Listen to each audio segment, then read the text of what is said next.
श्री शिवाय नमस्तुभ्यम। हर हर महादेव महाराज। ये जो 18 सितंबर गुरुवार ये दिन आप सभी लोग जानते हो कि ये श्राद्ध पक्ष चल रहा है और ये जो 18 सितंबर गुरुवार के दिन इस पवित्र भाद्रपद महीने की श्राद्ध पक्ष की द्वादशी तिथि पड़ रही है, यानी कि श्राद्ध पक्ष की द्वादशी तिथि। अभी पितृपक्ष चल रहा है तो ये श्राद्ध पक्ष की द्वादशी तिथि सबसे बड़ी और विशेष द्वादशी तिथि है महाराज। श्राद्ध पक्ष की द्वादशी तिथि के दिन किया जाने वाला ये एकमात्र उपाय 11 चावल के दाने और एक हल्दी के दीपक। भक्तों, शिव महापुराण की कथा में बताया गया है कि पितृपक्ष की द्वादशी तिथि का बड़ा महत्व होता है, जैसे कि 18 सितंबर गुरुवार श्राद्ध पक्ष की द्वादशी तिथि। देखिए, आप सभी को पता है कि अभी श्राद्ध पक्ष चल रहा है, यानी कि पितृपक्ष और श्राद्ध में यदि हम कोई सा भी उपाय करते हैं तो स्वयं हमें हमारे पितरों का आशीर्वाद प्राप्त होता है। द्वादशी तिथि महाराज जी 18 सितंबर गुरुवार श्राद्ध द्वादशी तिथि के दिन ये 11 चावल के दाने और एक हल्दी के दीपक उपाय को अवश्य करें। और आप सभी को पता है कि द्वादशी तिथि का यदि कोई सा उपाय है तो वह केवल और केवल मात्र 11 चावल के दाने और एक हल्दी के दीपक वाला उपाय। आपको इस उपाय को किस समय करना है, प्रदोष काल के समय या फिर सुबह के समय, यह संपूर्ण बातें हम आगे करेंगे। अब देखिए महाराज, यदि हम श्राद्ध पक्ष में यदि हम एक दीपक भी प्रज्वलित करते हैं अपने पितरों के नाम से, तो इस दीपक की रोशनी हमारे पितरों तक जाती है और उनका हमें आशीर्वाद प्राप्त होता है। उससे हमारे जीवन में चल रही कठिनाइयों समाप्त होती है। जैसे कि पितृदोष, काल सर्प दोष, वास्तु दोष, उसी प्रकार से हमें 11 चावल के दाने और एक हल्दी के दीपक को करना है 18 सितंबर गुरुवार और पितृपक्ष की द्वादशी तिथि। देखिए, इन दोनों योग बहुत मुश्किल से आता है, ऐसे मौके बार बार नहीं मिलते। केवल वर्ष में एक बार ही इस उपाय को करने का मौका मिलता है। देखिए, मेरी कई सारी अन्य माताएं बहनें हैं जिन्होंने इस उपाय को आज तक किया ही ना हो और उन्हें इस उपाय के बारे में पता ही ना हो। तो देखिए, आज की इस कथा से हम आपको जो उपाय बता रहे हैं उस उपाय को आपको गुरुवार की द्वादशी तिथि के दिन अवश्य करना है, क्योंकि यह उपाय केवल विशेष तिथि पर और विशेष पावन पर्व पर ही किए जाते हैं। और देखिए, यदि इस उपाय को आपका घर का कोई एक व्यक्ति भी कर लेता है तो महाराज जी पूरे घर परिवार में चल रही समस्या साथ में समाप्त होती है। इस उपाय को करने का तो फल हमें मिलता ही है, लेकिन यदि किसी विशेष तिथि पर किया जाए तो उसका भी हमें फल प्राप्त होता है। जैसे कि श्राद्ध की द्वादशी तिथि और यह महीना मां दुर्गा को समर्पित है। देखिए महाराज जी, हमने हमारी पिछली बार की कई सारी शिव महापुराण की कथाओं में आपको इस उपाय को अच्छे तरीके से बताया भी है और समझाया भी है, लेकिन आज एक बार फिर से हम आपको इस उपाय को समझाएंगे, क्योंकि 18 सितंबर गुरुवार का दिन सबसे बड़ा और विशेष दिन है। देखिए, यदि आपने इस 11 चावल के दाने और एक हल्दी के दीपक को कर लिया तो आपको इस उपाय का वह फल मिलेगा जिसकी आपने कभी कल्पना भी ना करी होगी। देखिए महाराज जी, जो मनोकामना बड़े बड़े पूजा पाठ से पूर्ण नहीं होती, वह केवल इस श्राद्ध पक्ष में द्वादशी तिथि के दिन 11 चावल के दाने और एक हल्दी के दीपक को करने से पूर्ण हो जाती है। देखिए, मेरी कई सारी माताएं बहनें हैं जिन्हें पता भी नहीं है कि उनके जीवन में जो समस्या चल रही है उसका कारण क्या है, यानी कि मुख्य कारण क्या है, किस वजह से यह समस्या है। मतलब भाई, जीवन में जो अटकने आती हैं जिनका कारण अक्सर हमें पता ही नहीं चलता, वे कई बार पितृ शक्ति या घर की अनुचित ऊर्जा के कारण होती हैं। देखिए, श्राद्ध पक्ष वह काल है जब हमारे पूर्वजों की स्मृति का प्रभाव सबसे अनुभवी होता है और इस पावन पर्व पर द्वादशी तिथि पड़ रही है। तो यदि आप यह उपाय द्वादशी तिथि वाले दिन करते हैं तो इसका 100 गुना बढ़ जाता है। देखिए महाराज, 11 चावल के दाने और एक हल्दी के दीपक जो शुद्धता और रक्षा का प्रतीक है, द्वादशी तिथि की घड़ी में यह उपाय करके एक दीपक जलाकर हम अपने घर तारेगा कि नकारात्मक बंधनों को तोड़ने, पूर्वजों की शांति प्राप्त करने और जीवन में अच्छे अवसर पुण्य सक्रिय करने का आग्रह करते हैं। इसलिए आपसे निवेदन कर रहे हैं, 11 चावल के दाने और एक हल्दी के दीपक अवश्य करें। देखिए महाराज जी, हम आपको आगे चलकर संपूर्ण बातें बताने वाले हैं। कि इस उपाय को आपको किस प्रकार करना है, सामग्री कहां से लेनी है, किस समय करना है, कैसे करना है। ठीक है, तो आपको इस कथा के अंतिम तक बने रहना है। देखिए, हम राशि से जुड़ा भाग्य भी बता रहे हैं और भाग्य में चल रही परेशानियों को भी बता रहे हैं। तो यदि आप अपनी राशि से जुड़ा भाग्य जानना चाहते हैं तो अपना नाम और अपनी राशि कमेंट बॉक्स में अवश्य लिखें। अगली वीडियो में हम आपको आपकी राशि से जुड़ा भाग्य बताएंगे। अब बात कर लेते हैं उपाय के बारे में। तो देखिए महाराज जी, इस 11 चावल के दाने और एक हल्दी के दीपक वाला उपाय है। तो आपको कल इस श्रद्धा पक्ष की द्वादशी तिथि पर इस उपाय को अवश्य करना है। देखिए, अब बात कर लेते हैं हम उपाय के बारे में। इस उपाय को कौन कौन व्यक्ति कर सकता है, मतलब कि आपके घर का कौन कौन सदस्य आपकी के लिए बात करने के लिए इस उपाय को कर सकता है। मेरी कई सारी अन्य मात्राएं बहनें रहती हैं जो अपने स्वयं के लिए, अपने स्वयं के जीवन में चल रही परेशानियों को समाप्त करने के लिए उपाय यदि करना चाहती है तो वह अवश्य कर सकती है।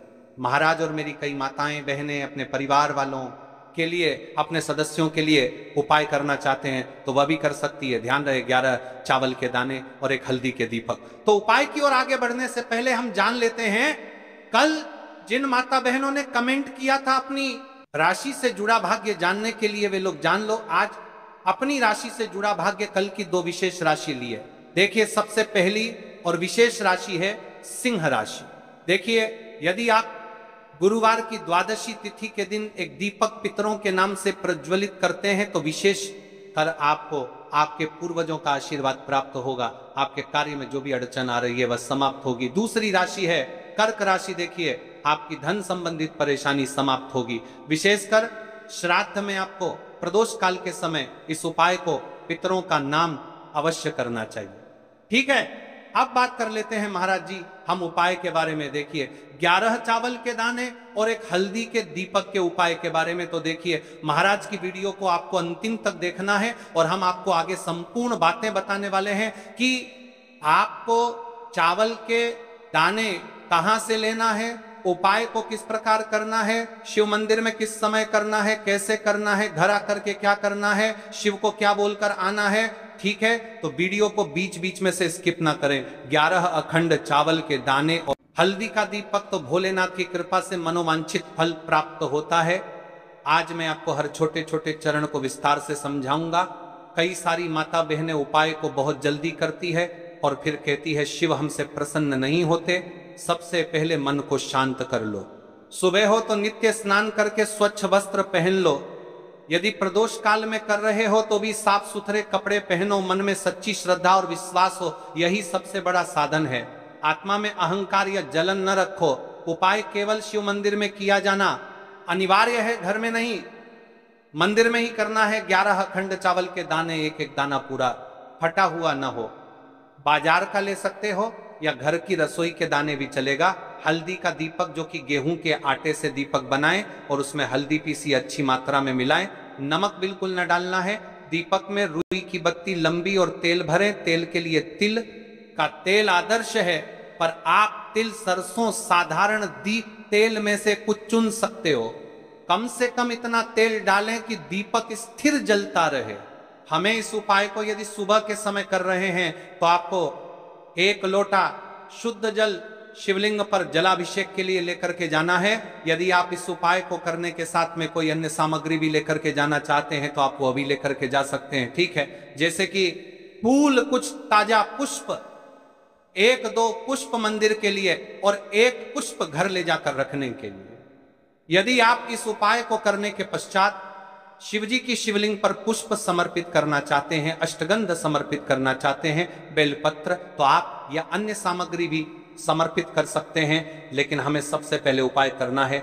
उसके पश्चात अब देखिए महाराज जी, आपको एकदम शुद्ध अच्छे से अखंड एक छोटी सी पोटरी कागज की पुड़िया जिनमें 11 चावल के दाने बांध कर रख लीजिए। एक छोटा बर्तन दीपक रखने के लिए, ताकि तेल टपकने से समस्या ना हो। अब देखिए महाराज जी, हम इस उपाय को कर रहे हैं तो हमें इस उपाय को करते समय कुछ सावधानियां भी भारत नहीं है। इसलिए हम आपको उपाय को विस्तार से बता रहे हैं, अच्छे से बता रहे हैं, ताकि आप कोई भी गलती ना करें और आपका उपाय सफल हो। तो देखिए, हम बात कर लेते हैं हल्दी के दीपक के बारे में, हल्दी दीपक बनाने की विधि। अब मैं आपको दीपक बनाने की विधि विस्तार से बताऊंगा, साधारण है, ध्यान से बनाइए। एक साफ बर्तन में गेहूं का आटा आवश्यकता अनुसार निकालिए, छोटी सी लोई के बराबर आटा ले लीजिए, इसमें 1 चुटकी हल्दी पाउडर अच्छी मात्रा में मिला लीजिए। हल्दी रंग दीपक को शुभ बनाती है। नमक बिल्कुल न डालें, पानी बहुत कम डालकर मिश्रण को गूथा जाए ताकि एक नरम लोई बन जाए, बहुत सख्त नहीं और बहुत नरम भी नहीं। अब उस लोई की छोटी छोटी लोई लेकर बीच में गड्ढा बना दीजिए। दीपक का आकार कटोरी जैसा होगा ताकि तेल और बत्ती आ सके। दीपक में रुई की बत्ती रखें, रुई को बीच से थोड़ी लंबी रखें ताकि बत्ती दीपक से ऊपर रहे। अंत में दीपक में तेल भरें, ध्यान रहे कि तेल बत्ती के आसपास पर्याप्त रहे। अब दीपक प्रज्वलित करने के लिए तैयार है। दीपक पूरी तरह सूखा न हो, नर्म आटा आवश्यक। दीपक को जलाकर परीक्षण कर लें ताकि मंदिर में जलाते वक्त समस्या न हो। अब हमारा दीपक बंद करके तैयार हो गया है। अब बात कर लेते हैं इस मुख्य उपाय के बारे में, 11 चावल के दाने। तो देखिए महाराज जी, आपको चावल के दाने कहां से लेना है, कैसे लेना है, कब लेना है, इन बातों का आपको ध्यान रखना है। तो देखिए, बहुत से लोग पूछते हैं क्या घर का चावल चलेगा या बाजार का, किस तरह का चावल लेना चाहिए। मैं स्पष्ट कहता हूं, घर का सामान्य चावल या बाजार का कोई भी पूरा दाना चलेगा, पर एक शर्त, 11 दाने अखंड व पूरा होना चाहिए। दाने फटे हुए ना हो। 11 दानों को आप एक साफ सुथरे डिब्बे या कागज की पुड़िया में रखकर मंदिर ले जाइए। मंदिर तक जाते समय पुड़िया खुले ना हो और दानों पर विश्वास और श्रद्धा बनी रहे। आप देखिए, हमारे चावल के दाने भी तैयार हो गए और हमारा दीपक भी तैयार हो गया। आप बात कर लेते हैं कि इस उपाय को करने का सबसे उत्तम समय कौन सा है, मैंने किस समय हमें इस उपाय को करना है, प्रदोष काल का समय या सुबह का समय। देखिए महाराज जी, जैसा कई भक्त पूछते हैं कब किया जाए, मैं 2 विशेष समय बताता हूं। सुबह का समय उत्तम प्रातः 7 बजे से 10 बजे तक, इससे दिन का मंगलप्रद आरंभ होता है। यदि सुबह 7 बजे तक जाना संभव नहीं तो 12 बजे से पहले भी कर सकते हैं। अब बात कर लेते हैं महाराज जी प्रदोष काल के समय की। कई सारी मात्रा बहाने सुबह के समय नहीं कर सकती है, तो सबसे उत्तम समय प्रदोष काल का समय भी है जो शिव जी को अत्यंत प्रिय है। प्रदोष काल सायंकाल 5 बजे से 6 बजे के बीच, यह समय बहुत ही पुण्यकारी माना जाता है। यदि आवश्यकता हो तो 7 बजे तक किया जा सकता है। देखिए महाराज, ठीक उसी समय श्रद्धा भाव से करिए। देखिए महाराज जी, अब हमारी इस उपाय की सामग्री भी तैयार हो गई है और हमने आपको समय भी बता, सुबह के समय कर रहे हैं। तो महाराज जी, सुबह के समय तो शिव जी की शिवलिंग पर सबसे पहले 1 लोटा जल चढ़ेगा, फिर उसके पश्चात आपको इस उपाय को करना है। और यदि प्रदोष काल के समय कर रहे हैं तो आपको एक साधारण दीपक प्रज्वलित करना है, फिर उसके पश्चात आपको उपाय करना है, ठीक है। और हाँ, एक विशेष और मुख्य बात, कई सारी मेरी अन्य माताएं बहनें रहती हैं जो मंदिर जाते से ही दूसरी अन्य माता बहनों से सामग्री मांगने लगते हैं, जैसे कि जीजी आज आपने एक बेलपत्र लाए हो तो मुझे दे दो। जीजी आपके पास तो बहुत सारे फूल दिख रहे हैं, एक फूल दे दो मुझे। आपको शिव मंदिर में जाकर के इस प्रकार से नहीं करना है, ठीक है। केवल अपने जो अपनी सामग्री लेकर गए हैं उसी से उपाय करना है। अपने गांव के आसपास में जो भी शिव मंदिर हो, जो भी शिवालय हो, वहां पर पहुंच जाइए। शिव जी की शिवलिंग के पास में एक ऐसे स्थान पर बैठ जाइए जहां पर आप अपना उपाय पूर्ण रूप से कर ले और किसी ने माता बहनों को दिक्कत या परेशानी ना आए। और आपको उपाय करते समय, ठीक है, कई सारे लोग प्रश्न करते हैं कि महाराज की सबसे पहले चावल का दाना शिव जी की शिवलिंग पर कहां समर्पित करना है। तो आपको सबसे पहले गणेश को श्रद्धा से अर्पण, सबसे पहला चावल का दाना गणेश जी के स्थान पर अर्पित कीजिए। मन मन में अपनी मनोकामना शांत भाव से कहिए, छोटा सा मनन, हे विघ्नहर्ता, मेरी मनोकामना के मार्ग को सुगम कर दीजिए। आप गणेश मंत्र 3 बार जप सकते हैं, दिया है तो देखिए एक मुख्य बात, यदि आप इस ऐसा मनन है विघ्नहर्ता, मेरी मनोकामना के मार्ग को सुगम कर दीजिए, आप गणेश मंत्र 3 बार जप सकते हैं। ओम गम गणपतये नमः। शिवलिंग पर जलाभिषेक, अब शुद्ध जल का लौटा निकालिए और शिवलिंग पर धीरे धीरे जल चढ़ाइए। जल चढ़ाते समय मन में बार बार यूएम नमः शिवाय का उच्चारण करें, यह सबसे मुख्य मंत्र है। आप मन में 11 बार, 21 बार या 108 बार जप कर सकते हैं, परंतु यदि समय कम हो तो कम से कम 11 बार अवश्य जपें। जलाभिषेक के साथ ही विनम्रता से कहिए, हे भोलेनाथ, मेरी मनोकामनाओं को कर दो, जीवन के कष्टों को दूर कर दो। अब बात कर लेते हैं हल्दी के दीपक के उपाय के बारे में। इस उपाय को भी आपके साथ में ही करना है हल्दी दीपक प्रज्वलित और आरती। अब अपना हल्दी दीपक निकालिए और उसमें आग लगाइए।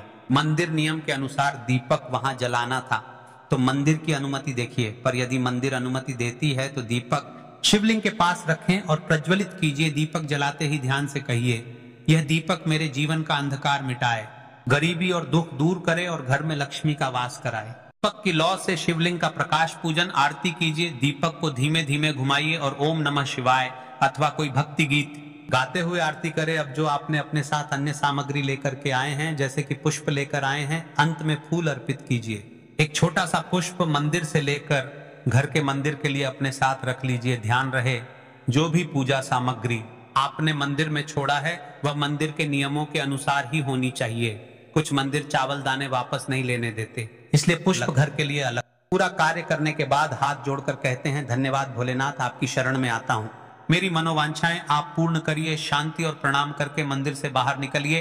अब आपका उपाय पूर्ण हो जाता है। देखिए महाराज जी, आप उपाय करने से पहले इस वीडियो को देख रहे हैं तो हम आपको पूर्ण बातें अच्छी तरीके से समझ रहे हैं। कुछ सावधानियां और विशेष बातें जो आपको हमने पहले भी बता दी है, लेकिन आपको एक बार फिर से बता देते हैं। फिर इसके पश्चात हम जानेंगे 7 चने की दाल वाला उपाय, जो कि स्वर्ण समर्पण वाला उपाय है। कि कुछ मुख्य बातें, चावल के दाने फटे ना हो, ये सबसे महत्वपूर्ण। अखंड दाने ही रखें, दीपक में नमक न डालें, आपने साफ कहा था, इसलिए नमक बिल्कुल मना। यदि किसी कारणवश 1-2 दाने छूट जाएं, घबराइए मत, श्रद्धा के साथ जो कर सके वही करें। पूरा मन लगाकर करें तो प्रभाव मिलता है। यदि आपके घर का कोई भी एक व्यक्ति या फिर कोई भी व्यक्ति इस उपाय को करता है तो आपको क्या क्या लाभ होने वाले हैं महाराज जी, और क्या क्या समस्या समाप्त होगी, ध्यान से सुनिए। मन में शांति और स्थिरता आती है, में आने वाली अनावश्यक बाधाएं कम लगती हैं, धन संबंधी परेशानियां धीरे धीरे घटने लगती हैं, आर्थिक स्थिति बेहतर होने लगती है, पारिवारिक संबंधों में स्नेह और समझ बढ़ती है। जिन इच्छाओं का मन में लगातार अभाव रहा, उन पर वास्तविक परिवर्तन देखने को मिलता है। ध्यान रहे, ये लाभ श्रद्धा और कर्म दोनों से जुड़ते हैं। शिव की कृपा तो मिलेगी, पर प्रयास भी साथ रखिए। तो देखिए भक्तों, अब हम बात कर लेते हैं 7 चने की दाल के उपाय के बारे में। देखिए, ये सबसे बड़ा और विशेष महा उपाय है। यह केवल विशेष तिथि पर आता है और इस उपाय को केवल वह व्यक्ति कर सकते हैं जिनके जीवन में धन की समस्या है, जिनके पास पैसा आते ही रुक जाता है या कहीं अटक जाता है, जिन्हें मेहनत के बावजूद कभी आर्थिक उन्नति नहीं मिल पाती, जिन्हें बार बार कर्ज और तंगी का सामना करना पड़ता है। उन सब के लिए यह उपाय अमृत के समान है। सिर्फ 7 चने की दाल, बस इतना सा करना है और देखना भक्तों, आपके जीवन में कैसा दिव्य परिवर्तन होता है, कब और कैसे करना है। अब मैं आपको इस उपाय की संपूर्ण विधि बताता हूं। सबसे पहले आपको 7 दाल तैयार करनी है। ध्यान रहे, 7 चने की दाल, यानी एक चने में 2 दाने होते हैं, उस हिसाब से बिल्कुल 7 दालें, और इन 7 दालों का कोना टूटा हुआ नहीं होना चाहिए। ये शुद्ध, अखंड और साफ सुथरे होने चाहिए। इस उपाय को भी आपको शिव मंदिर में ही करना है। अब बात कर लेते हैं समय के बारे में। आपको किस समय करना है इस उपाय को करने का? समय 2 प्रकार का है। सुबह का समय, प्रदोष काल का समय। सुबह आप इसे 8 बजे के बाद और 12 बजे से पहले कर सकते हैं, क्योंकि इस समय सूर्य पूर्ण रूप से प्रकट हो